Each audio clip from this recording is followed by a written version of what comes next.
Ahmedabad management association ખાતે શનિવારે manage health foundation દ્વારા આયોજિત કેન્સર જાગૃતિ કાર્યક્રમમાં લગભગ 100 કેન્સર દર્દીઓ અને સંભાળ રાખનારાઓએ ભાગ લીધો હતો, જ્યાં નિષ્ણાતોએ કેન્સર નિવારણ, પ્રારંભિક તપાસ અને સંભાળ રાખનારાઓને સહાયના મહત્વ સાથે પરિવારનો ટેકો, સ્વસ્થ આહાર, સારી માત્રામાં ઊંઘ, હળવી પરંપરાગત કસરત સમુદાયના ટેકા પર પ્રકાશ પાડ્યો હતો. અમદાવાદ કેન્સર બ્લુપ્રિન્ટ 2026માં શ્યામ હેમ ઊંઘ ક્લિનિકના ડિરેક્ટર અને એપોલો હોસ્પિટલ્સ, અમદાવાદ ખાતે હેમેટો ઓન્કોલોજી વિભાગના ડિરેક્ટર ડોક્ટર ચિરાગ શાહ દ્વારા એક માહિતીપ્રદ સત્રનું આયોજન કરવામાં આવ્યું હતું. પોતાના સંબોધનમાં ડોક્ટર ચિરાગ શાહે કેન્સર જાગૃતિ અને નિવારણ, સમયસર તપાસ અને વહેલા નિદાનનું મહત્વ અને રોગ વિશે વધુ જાહેર જાગૃતિ લાવવાની જરૂરિયાત વિશે વાત કરી હતી. તેમણે સંભાળ રાખનારાઓની મહત્વપૂર્ણ ભૂમિકા પર પણ પ્રકાશ પાડ્યો અને તેમના શારીરિક, ભાવનાત્મક અને માનસિક સુખાકારીને ટેકો આપવાના મહત્વ પર ભાર મૂક્યો હતો. ડોક્ટર ચિરાગ શાહે જણાવ્યું કે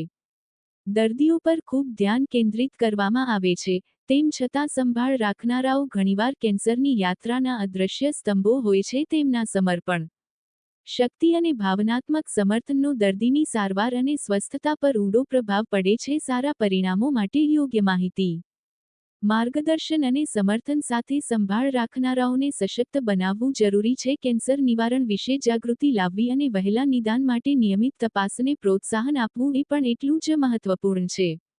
આ કાર્યક્રમમાં કેન્સરથી બચી ગયેલા અને સંભાળ રાખનારાઓએ તેમના વ્યક્તિગત અનુભવો, પડકારો અને શીખો શેર કરતા જોયા.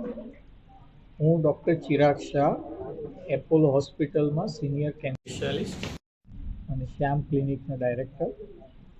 આજે જે સેમિનાર હતી એમાં લગભગ 50 દર્દી અને એમના રિલેટિવ આવ્યા હતા. એનો ખાસ હેતુ એ હતો કે દર્દીઓને અને એનાથી પણ વધારે એમના રિલેટિવ્સ, જે કેર ગીવર, એના શું ઇસ્યુઝ હોય છે, એને કઈ રીતે હેન્ડલ કરવાના, એ લોકો પોતાના આહાર, વિહાર અને વિચાર ઉપર કઈ રીતે ફોકસ કરી અને સારી હેલ્થ મેન્ટેન કરી શકે, પોતાની ટ્રીટમેન્ટ સારી રીતે પૂરી થઈ શકે અને એમ કરતાં એમને ઓછામાં ઓછી તકલીફ પડે એ પર્પઝથી આજની સેમિનાર કરી હતી. અને એમાં બધા દર્દીઓએ બહુ જ સારી રીતે પોતાના અનુભવ શેર કર્યા. અને એમાં જે અમુક વસ્તુ જે ફરી આવી એ હતી કે જો તમે ફેમિલીનો સપોર્ટ બહુ સારો છે તો આમાંથી નીકળવાના ચાન્સ બહુ સારા છે.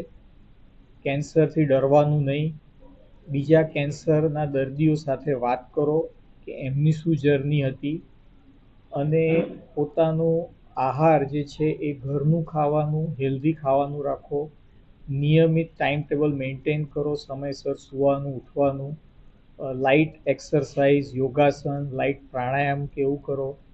એ બધું કરવાથી તમારી ફિઝિકલ અને મેન્ટલ હેલ્થ સારી રહેશે અને બહુ સારી રીતે તમે ટ્રીટમેન્ટ પૂરી કરી શકશો.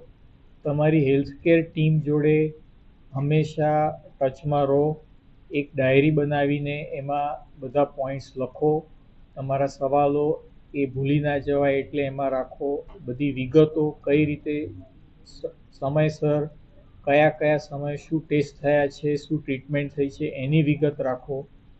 એમ ઓર્ગેનાઇઝ વેમાં કામ કરવાથી અને ફેમિલીના સપોર્ટથી અને હેલ્થકેર ટીમના સપોર્ટથી કેન્સરને જીતી શકાય છે.